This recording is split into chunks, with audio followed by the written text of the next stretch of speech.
Pemerintah sudah mengeluarkan Peraturan Presiden atau Perpres Nomor 59 Tahun 2024 tentang Jaminan Kesehatan Nasional atau JKN.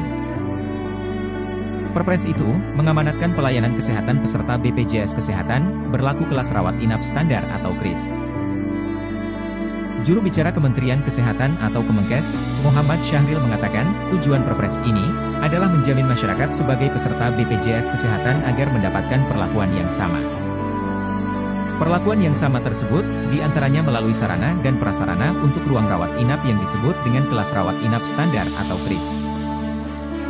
Mengacu pada pasal 46A Perpres Nomor 59 Tahun 2024, rumah sakit yang bekerja sama dengan BPJS Kesehatan diminta untuk menyediakan ruang rawat inap yang memenuhi 12 kriteria KRIS, diantaranya, komponen bangunan yang digunakan tidak boleh memiliki tingkat porositas yang tinggi, ventilasi udara, pencahayaan ruangan, kelengkapan tempat tidur, nakas per tempat tidur, temperatur ruangan, ruang rawat dibagi berdasarkan jenis kelamin, anak atau dewasa, serta penyakit infeksi atau non-infeksi, kepadatan ruang rawat dan kualitas tempat tidur, tirai atau partisi antar tempat tidur, kamar mandi dalam ruangan rawat inap, kamar mandi memenuhi standar akan aksesibilitas, dan outlet oksigen.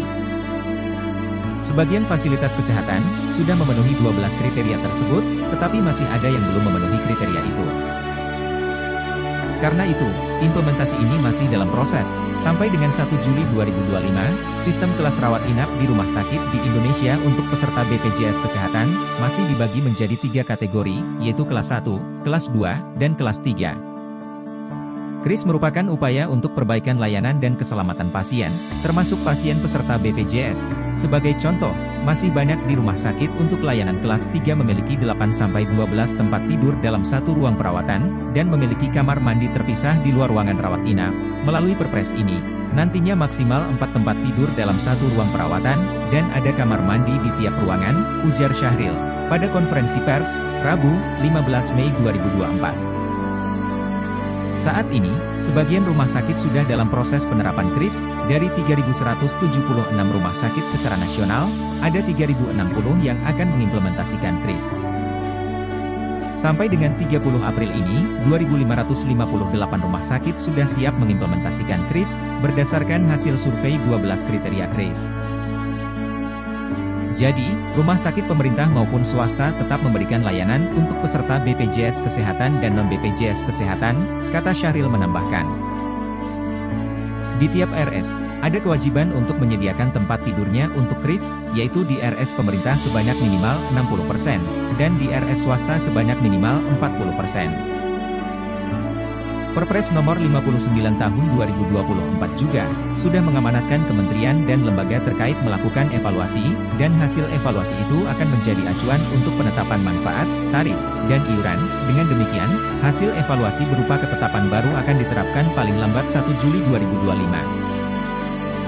Kepala Pusat Kebijakan Pembiayaan dan Desentralisasi Kesehatan, Ahmad Irsan Muiz menegaskan, selama masa transisi penerapan Perpres Nomor 59 Tahun 2024 sampai 30 Juni 2025, semua rumah sakit yang sudah bekerja sama dengan BPJS akan menyesuaikan sarana dan prasarana yang dimiliki sesuai dengan amanat Perpres itu.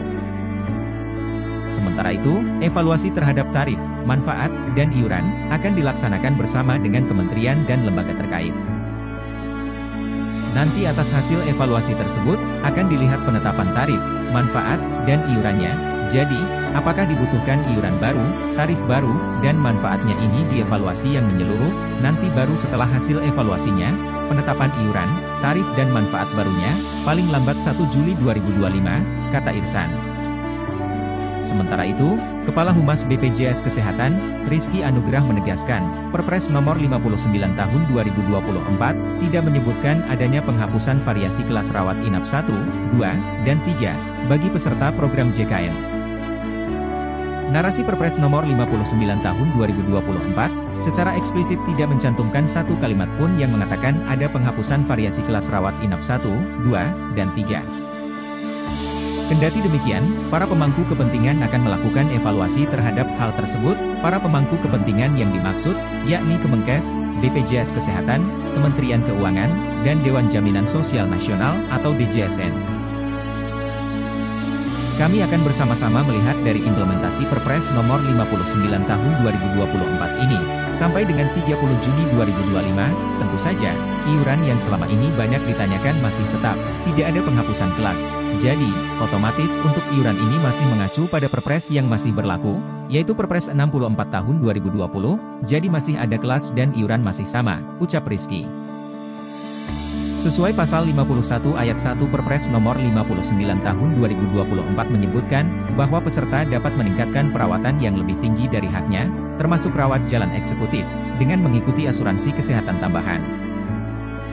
Peserta juga dapat meningkatkan pelayanan dengan membayar selisih antara biaya yang dijamin oleh BPJS Kesehatan, dan biaya yang harus dibayar akibat peningkatan dengan beberapa pengecualian. Hal ini, seperti tercantum dalam pasal 51 ayat 3 Perpres nomor 59 tahun 2024, pengaturan teknis selanjutnya, akan ditetapkan melalui peraturan Menkes.